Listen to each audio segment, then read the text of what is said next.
उनको वहशत के आदाब ना सिखाओ जिनके, पाके मंज़िल भी न पैरों के छाले जाएं। ये भी एक ज़हनी अज़ियत है कि मुसाफिर को घर पहुँच के भी लगता है कि घर जाना है। ठोकरें मार के महफिल से उठाते हैं मुझे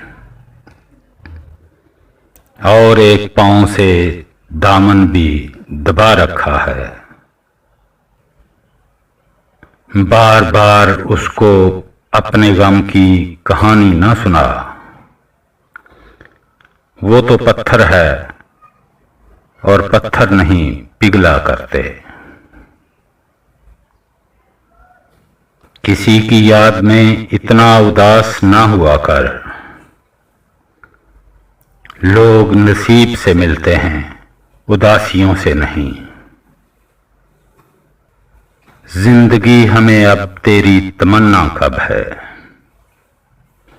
मैं तो इस आस पे जीता हूं कि मरना कब है। मेरे आंसुओं की तेरे दिल को तकलीफ ना हो,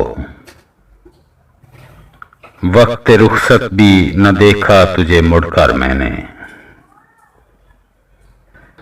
कौन होता है तेरे गम से परेशान, वो तो अपनी ही किसी बात पे रोया होगा। मैं जिसके हाथ में फूल दे के आया था, अब उस हाथ के पत्थर मेरी तलाश में हैं। जिंदगी आ तुझे कातिल के हवाले कर दूं, मुझसे अब खूने तमन्ना नहीं देखा जाता।